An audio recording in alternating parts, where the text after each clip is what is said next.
Okay, recording is going. Great. And so I will go ahead and hop right in with introducing our guest. Our guest tonight is Barbara Marie Minney. And Barbara, if I may just give you a little bit of a bio intro.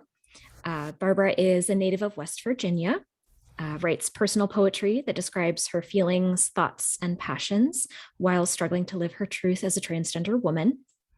Barbara's first collection of poetry, which was called If There's No Heaven, was the winner of the 2020 Poetry is Life Book Award and was published in May of 2020.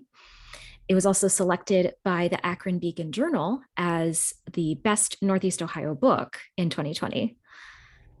Barbara's also the author of the Poetic Memoir Chapbook Challenge and has appeared on the West Virginia Author TV program and the Transpositive radio program. Barbara is a retired attorney and lives in Talmadge, Ohio, with her wife of 40 years and a menagerie of stuffed animals. And you can learn more about Barbara at www.barbaramarieminneypoetry.com. And I will be putting the link to her website in the chat.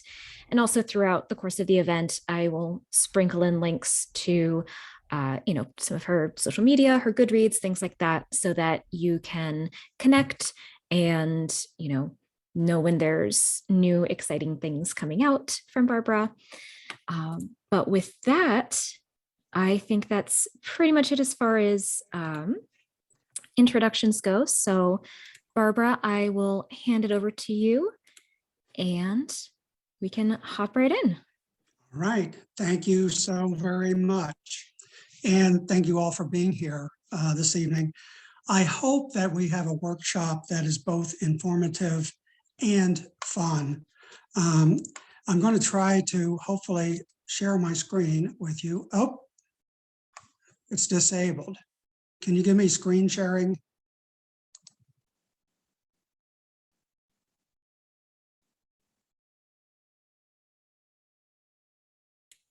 Do you know, do I have to make you the host for that? You probably do.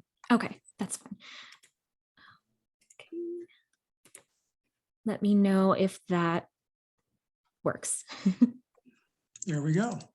Perfect. All right, now we're ready to go. Write the poetry of your dreams using dreams, nightmares, and daydreams in your writing. What we're going to be talking about is blackout and eraser poetry. And we're only going to be talking about it. We're not actually going to do it. But the reason we're going to be talking about it is that these are two tools or two forms that you can use to turn what the free writing exercise is going to be into a final product, if you choose to do that. We're going to talk a little bit about dreams, and we're going to talk about what free writing is. Then the bulk of the workshop is going to be a free writing exercise based on dreams, following prompts that I'm going to give you.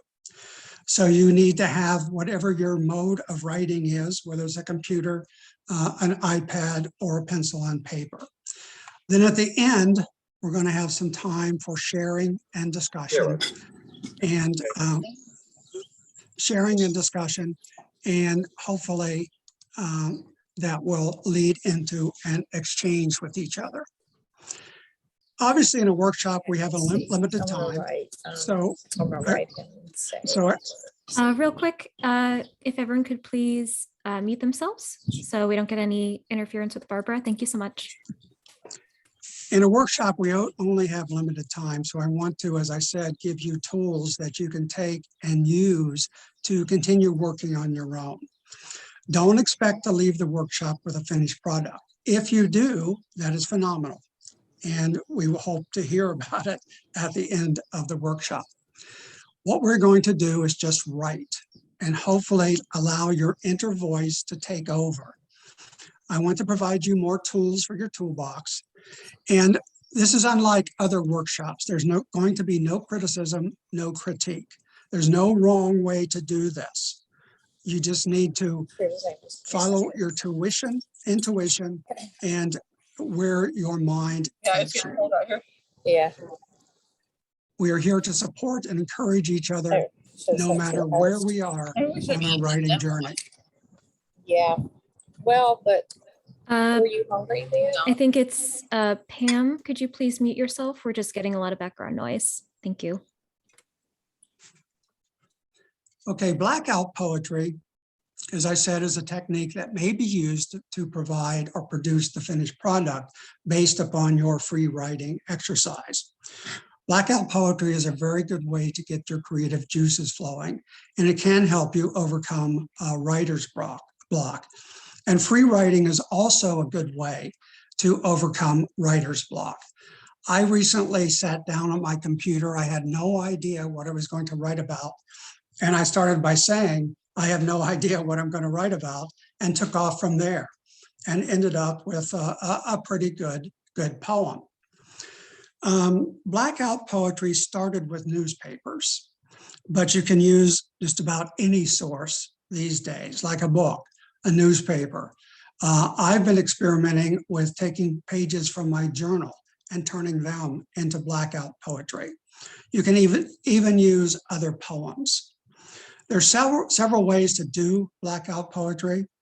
I think what I do and what I prefer is to skim the pages, grab the ideas or keywords, and either circle those or somehow mark them. And those are going to be the words or phrases that you want to use in your blackout poetry. You can also take those and write them on a separate piece of paper if you want to, but I find that kind of confusing, and I think simple is better. Keep it simple. Surprise yourself. You never know what you're going to end up with in either blackout poetry, eraser poetry, or free writing.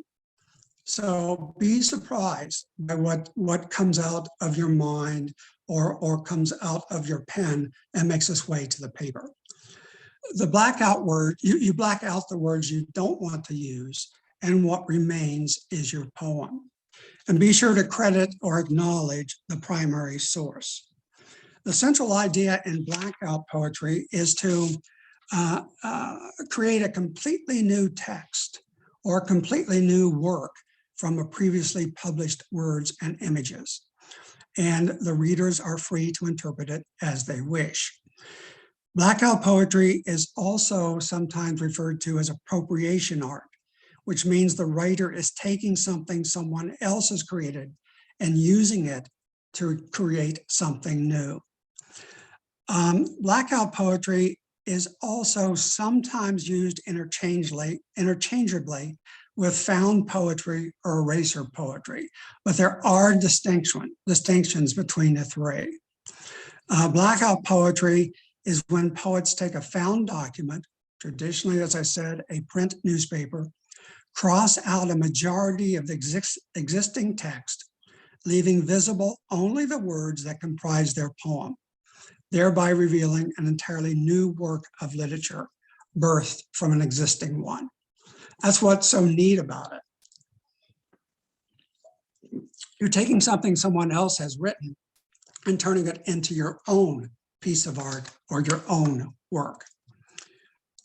Here's an example from my journal. I don't know whether you can read that or not, but it says, the words that are left say, I am still frustrated sometimes. Back to my college days at Ohio Northern, I tried for a long time to buy the first Chicago record.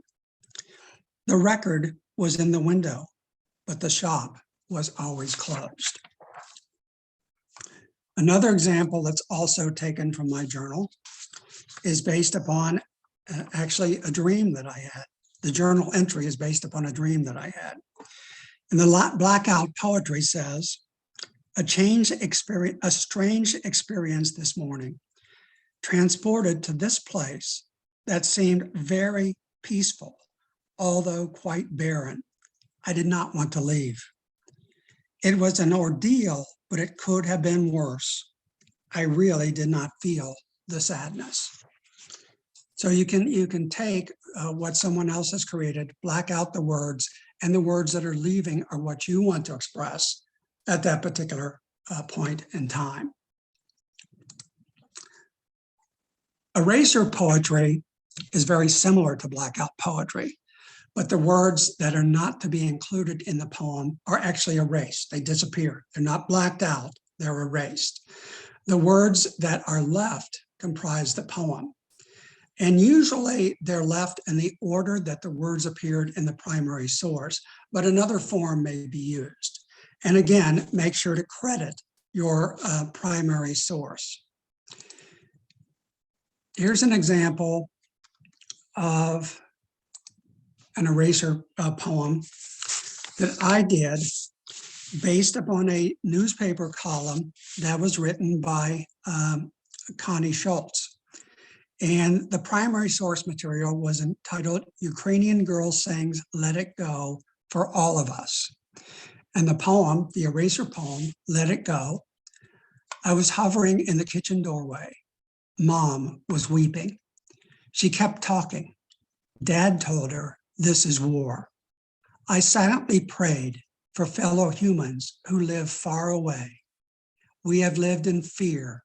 Entire families are dying from war. We're bearing witness to suffering in Ukraine, seeing images of dead children. Oops, where are we? I can hear a child's happy voice and break into a smile. We recognize the wisdom of children. A little girl singing in a crowded bomb shelter in Kiev, braids in her hair, stars on her sweater. Amelia sang Let It Go in Ukrainian. That little girl is loved. They grieve because they love. We love and cling to hope. So again, that was taking a newspaper column that appeared in USA Today and the Akron Beacon Journal and turning it into a eraser poem by eliminating words, and the words that are left are the eraser poem. Now, we'll talk about dreams a little bit. Dreams, as we know, can take many forms. They're nighttime dreams, they're daydreams, they're nightmares, even visions, or even wishes can be dreams.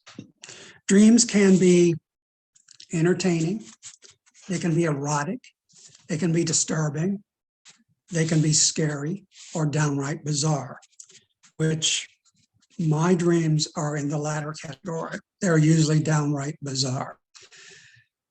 Dreams may seem confusing or perfectly rational. They're basically stories and images that our mind creates while we sleep. They can make you feel happy, sad, or scared, and they may seem confusing or perfectly rational.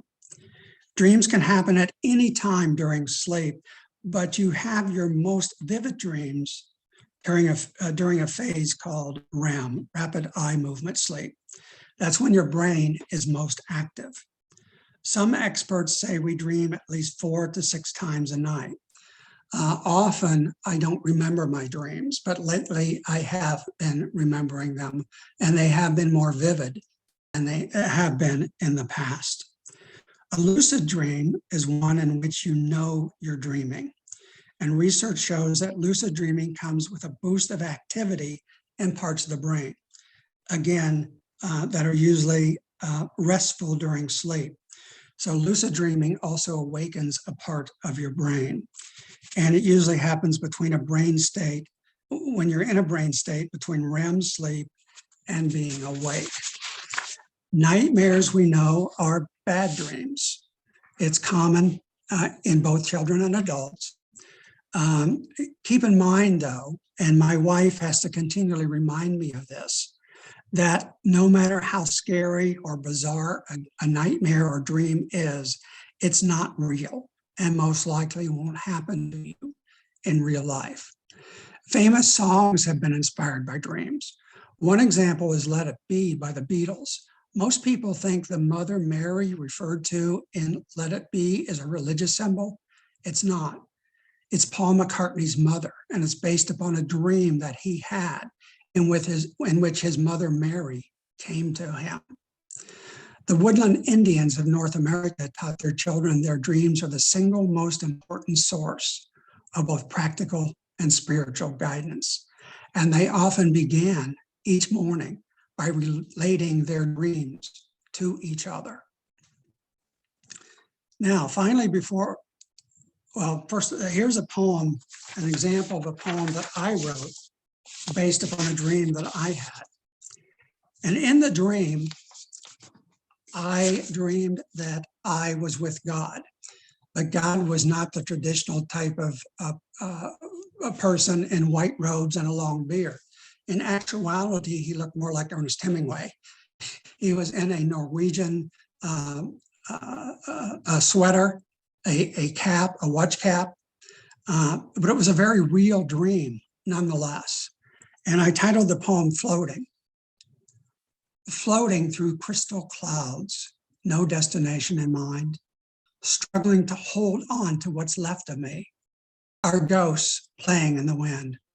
Their dreams more bizarre and nightmarish, and the praying is harder, words tumbling out haltingly, like salmon struggling upstream to die, or a glance carried away in the breeze. Half awake, I feel the presence of God and see the vision of him, not dressed in robes, but in all black, including black watch cap, looking like a Norwegian fisherman, light reflecting off his gray beard. I feel myself in his embrace, warm and comforting. Wondering if I'm going crazy, I choose to accept it for what it is. The still small voice of things we believe but cannot see. The reassurance that my journey is real and I have many more poems to write. Sometimes my dreams don't result in a full poem. I might take a portion of a dream and insert it into a poem as a stanza. In fact, I had a really bizarre dream once about, as you heard in my introduction, I practice law. And I had this bizarre dream about an attorney with no shirt on, cross-examining people in the courtroom. And I inserted that in one of my poems. The poem itself was kind of bizarre, but that added to the bizarreness of the poem. So the dreams can be weird. I know mine are, and I know lately they really have been weird. Okay, let's talk about free writing. Let's see. All right, free writing. Free writing is basically sometimes referred to as free writing or free consciousness writing. And it's where you just write. You just sit down and you start writing. In the exercise that we're going to do, I'm going to be giving you prompts. So you're going to be writing based upon the prompts. As I said, free writing or stream of consciousness writing is just writing whatever comes into your mind based upon the prompts that I will be giving you. Some very famous authors engaged in free writing. The Beat Poets did a lot of stream of consciousness writing. William Faulkner, if you remember The Sound and the Fury, the first chapter or the first section of that book is totally free writing or stream of consciousness writing. James Joyce, of course, in Ulysses, that was a stream of consciousness. And Virginia Woolf did a lot of free writing. So as we're doing the free writing, don't censor yourself. Don't worry about grammar and punctuation, but do try to write complete sentences, because that's what distinguishes free writing from brainstorming. And what I want you to do is let your inner voice take over and follow your instincts and intuition. So we are ready to begin the free writing exercise. So pull out your computer, your pencil or paper, whatever you're going to use to write with. And I'm going to try to give you a sufficient time between prompts so that you can write whatever comes to your mind and whatever flows from your brain and your consciousness through your hand into your computer or on the paper. So I want you to begin by closing your eyes, and we're going to take 3 deep breaths. Inhale and exhale. Inhale and exhale. And inhale and exhale. Now visualize in your mind a dream that you have had. It can be a good dream or a bad dream. It can be a daydream. It can even be a vision that you've had while meditating. It can be a recent dream or a past dream. It can be a single dream or a recurring dream. So fix that in your mind, which with as much detail as possible.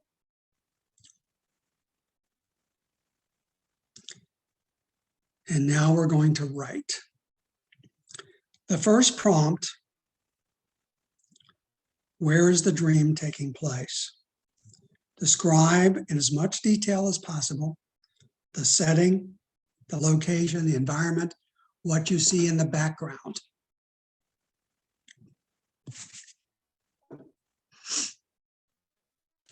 I'll give you about 5 minutes to write to that prompt.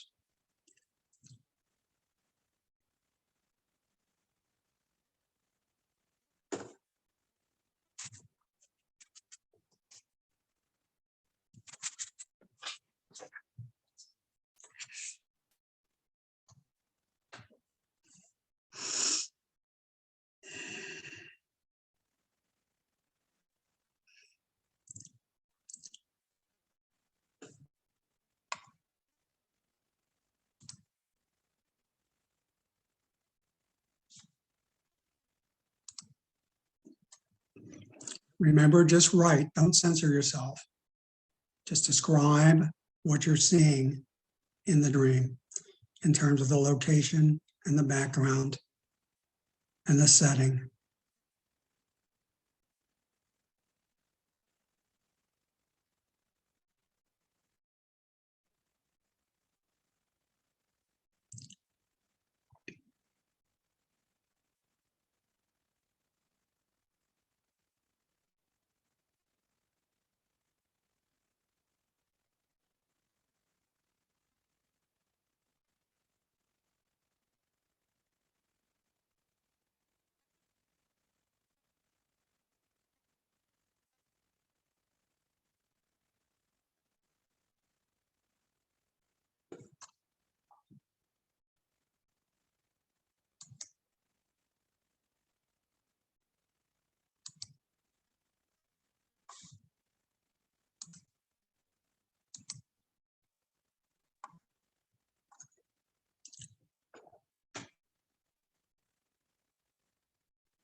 Couple more minutes on the first prompt.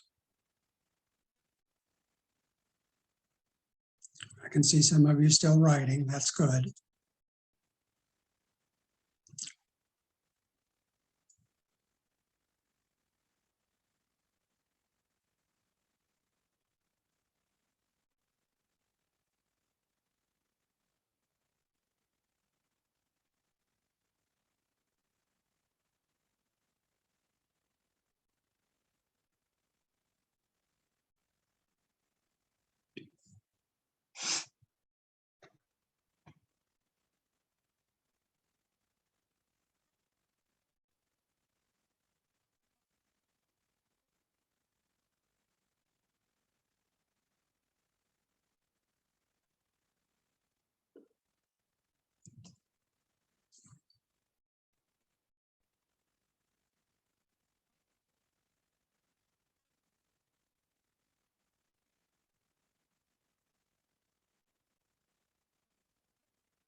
The next prompt is, who is in the dream? Are you in the dream? Are other people in the dream? Describe or identify the people who are in your dream.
Remember, just write.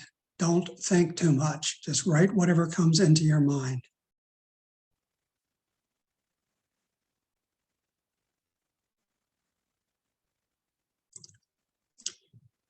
The next prompt, if you haven't done so already, describe what the people in your dream are wearing.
Okay, describe in detail when the dream is taking place.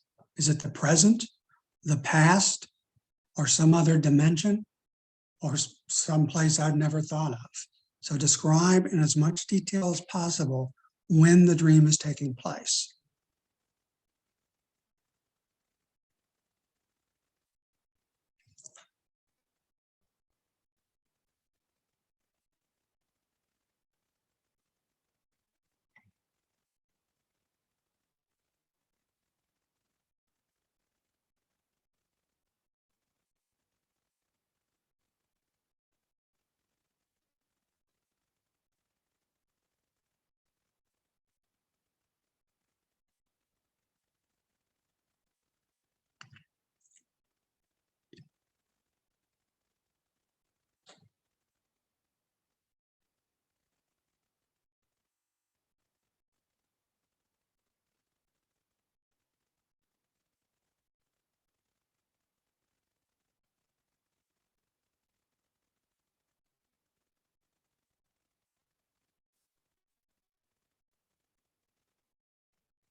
The next thing I want you to think about are the colors. What colors are you seeing in the dream? Is the dream in black and white or technicolor? Describe the colors in as much detail as possible.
What are the people in the dream doing?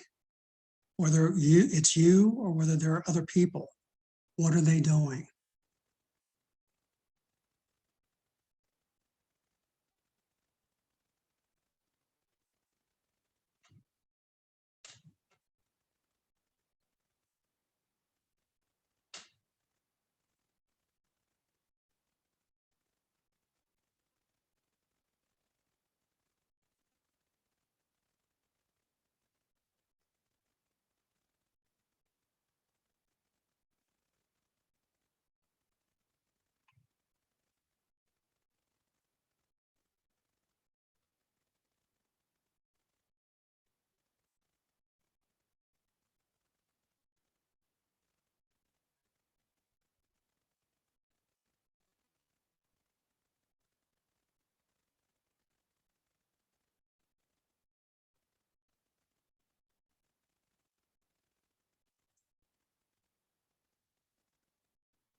Okay, we're going to use our senses now.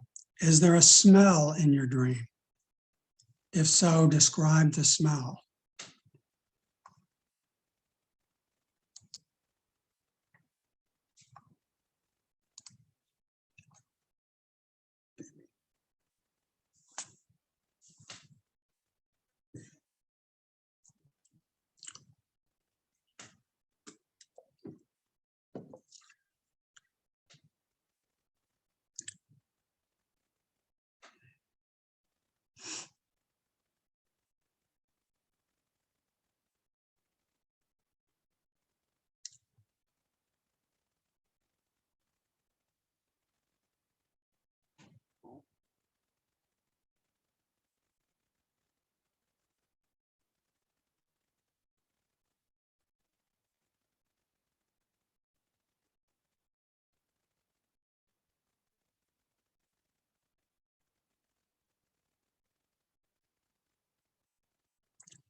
Is there a taste in your dream? Are you tasting anything or eating anything?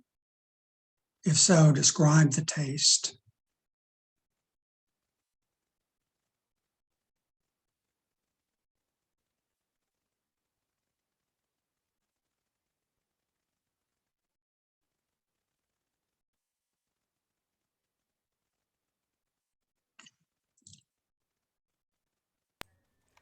Some of the things you're asking us to do, I've done previously.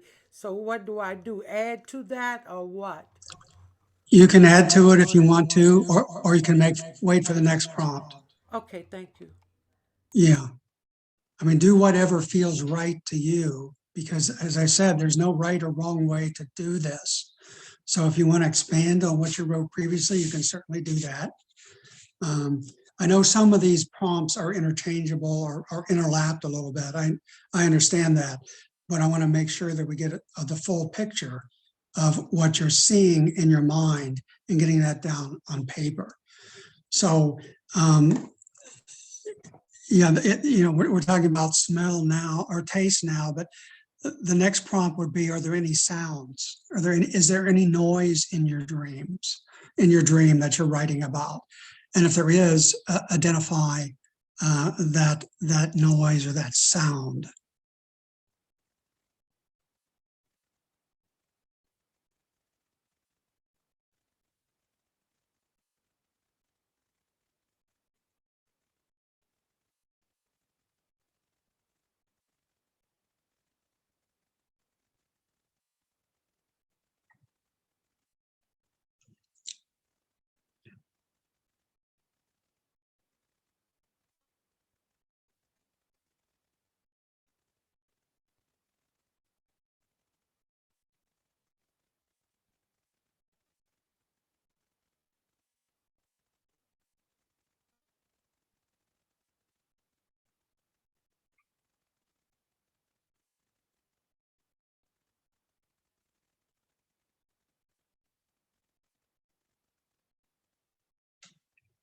And the next prompt is, what are you seeing in the dream? Are you a participant, or are you just watching it like a movie?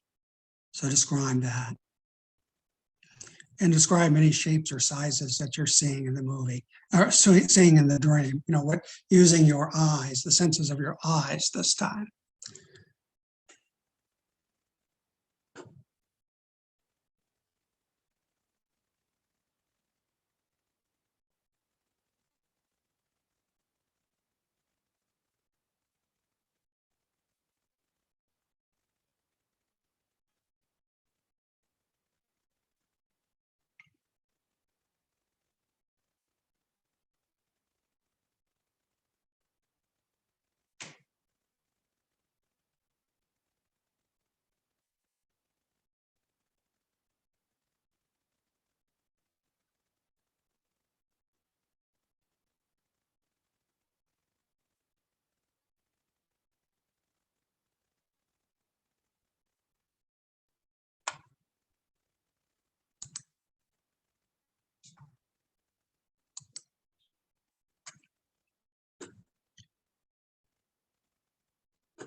We just have a few more left.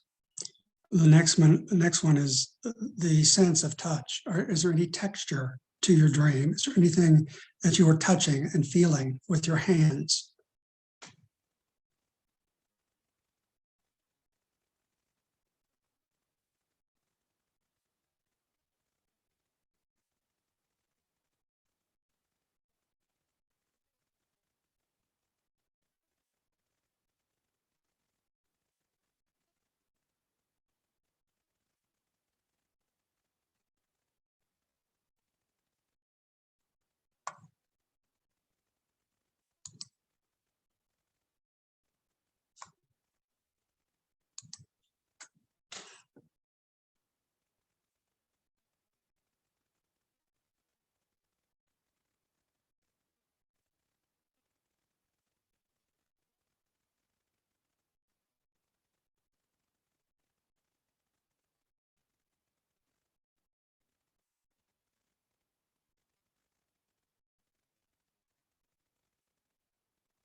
I'm going to give you the next 3 prompts together, and I want you to be very careful with these.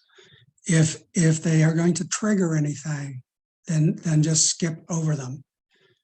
So these prompts are: what emotions are you feeling in the dream, and what emotions are you feeling now that you're recalling the dream and writing about it?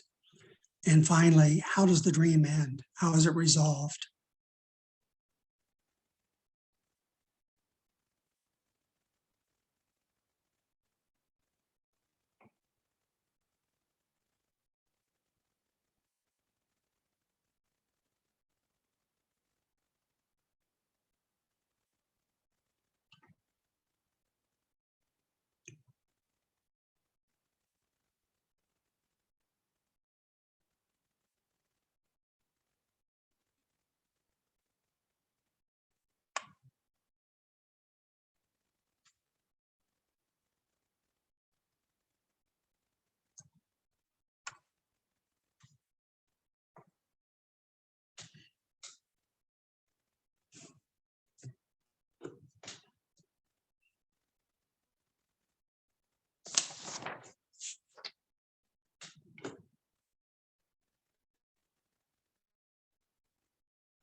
Give me another minute or so to finish up.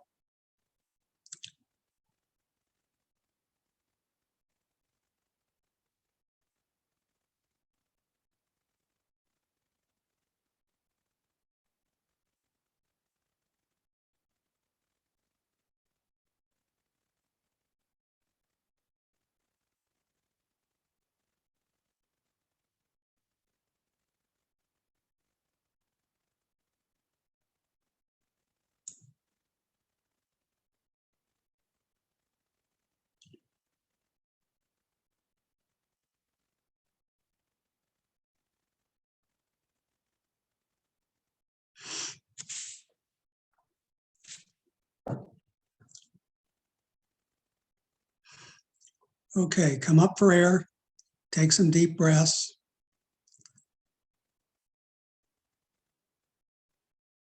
Center yourself.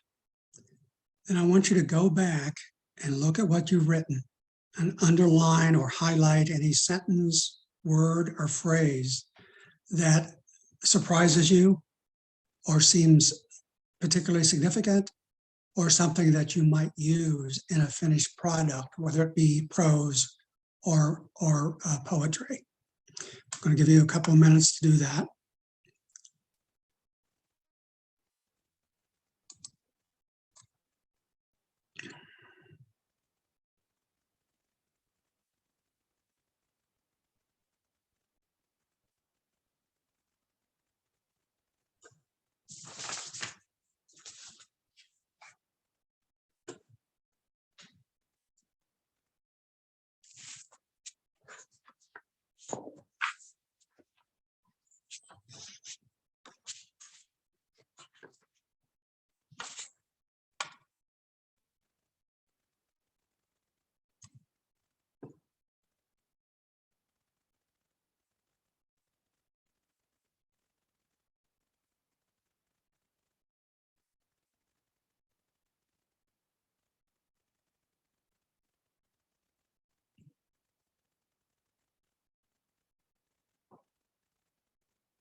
Maybe another minute or so.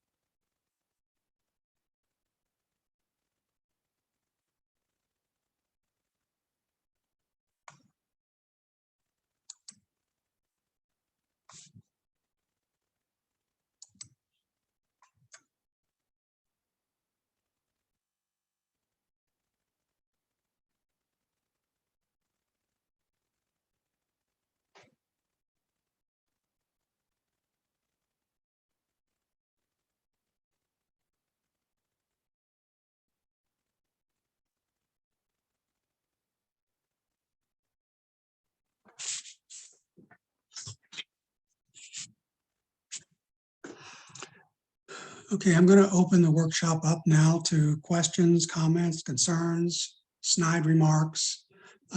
Anything anyone who wants to share that they found particularly surprising, whether it's a word or phrase.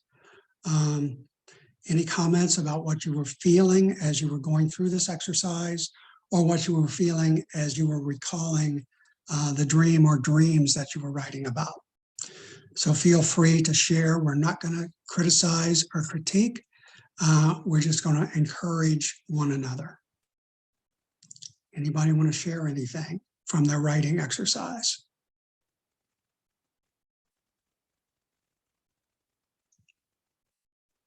I just have a question. I'm sure you do, dear. Does the poem that we write actually have to have anything to do with our dream, or can we just pull elements out and write a totally different type of poem?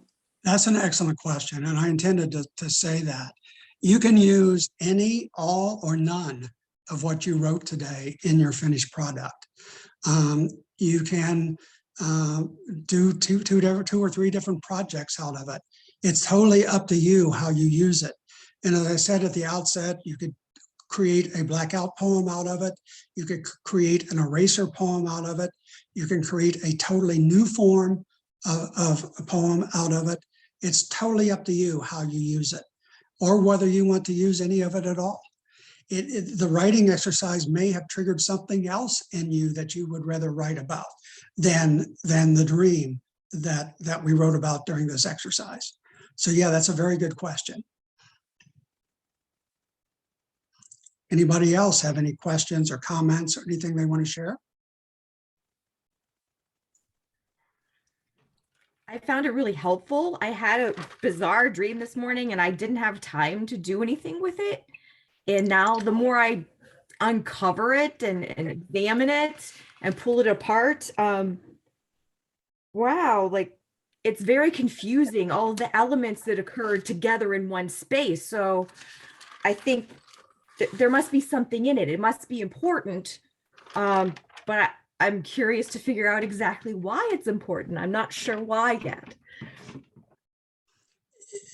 Yeah, it can help us process what we saw or what we felt during our dream. particularly if it was a particularly memorable dream. And as I said, we dream several times during the night.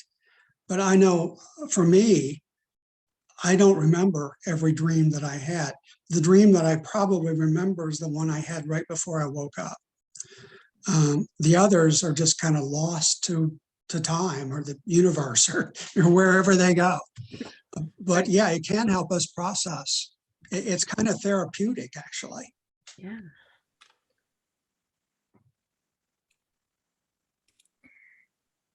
Anybody else? Yeah, I was going to say, I've actually been really struggling to write in general lately.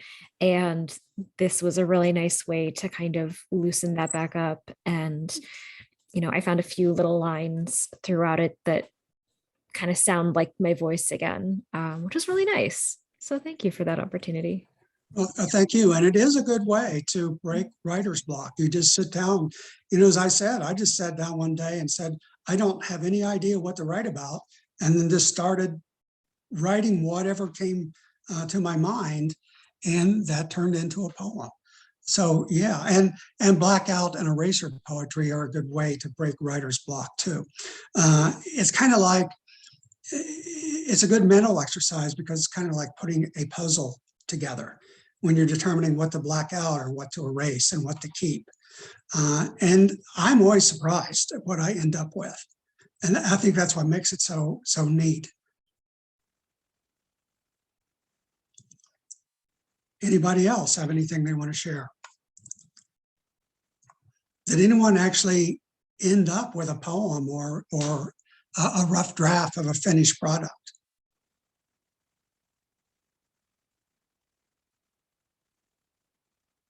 That's fine. I mean, I didn't expect anybody to, that wasn't the purpose of the exercise, to end up with a finished product. It was intended to end up with material that you can use however way you determine appropriate in your future writing endeavors. Anybody else have anything they want to share? Any comments, what they were feeling or what they thought about the exercise?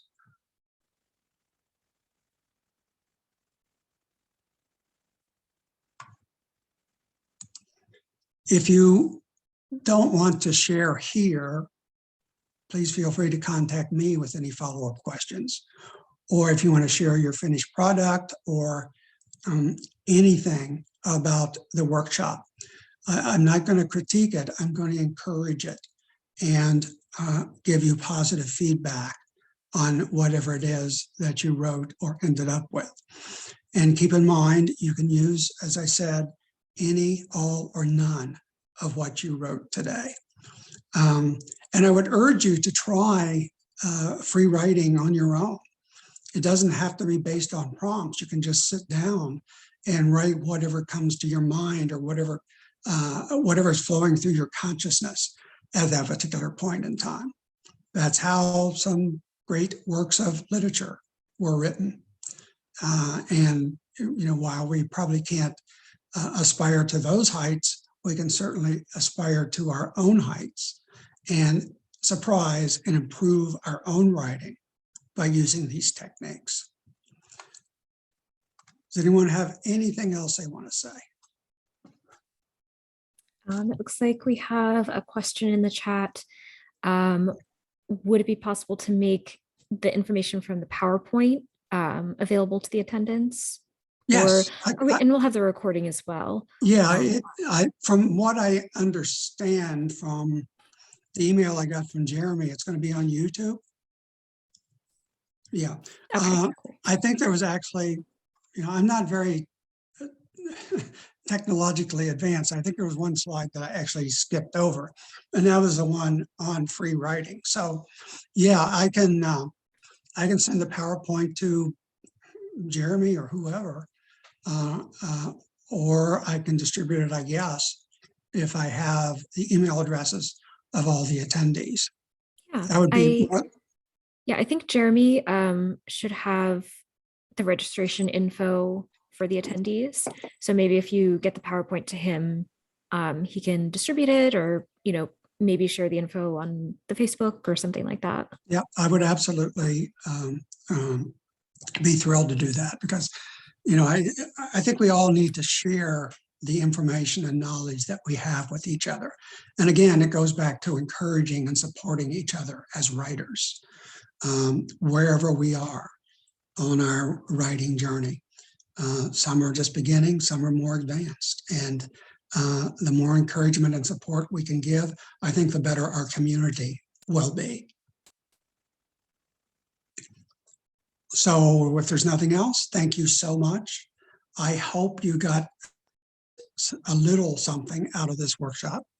And I hope that you got something that you can take back and use for a prose or poetry or whatever it is you write. And I hope that you learned something about yourself and arrived at some insights about yourself as you were going through this free writing exercise. So again, thank you so much for the opportunity of presenting this workshop to you all. And thank you so much for attending. Yeah, thank you so much, Barbara, for joining and for sharing with us. Thank you, everyone who came in and attended. I know I really enjoyed this workshop, so I hope everyone else did too. I want to encourage you to check out what else the Flamingo Writers Guild has going on. Our next reading and open mic is going to be with Ray McNeese, and I will drop the link in the chat to the Guild's website where we have info on the reading series, and that'll have information on the next reading and open mic that's going to be coming up soon here. But other than that, just thank you again, Barbara, so much. And thanks everyone for attending. And I think we're good to go. Have a great evening, afternoon, whatever time anyone is in. Thank you. Goodbye, everybody.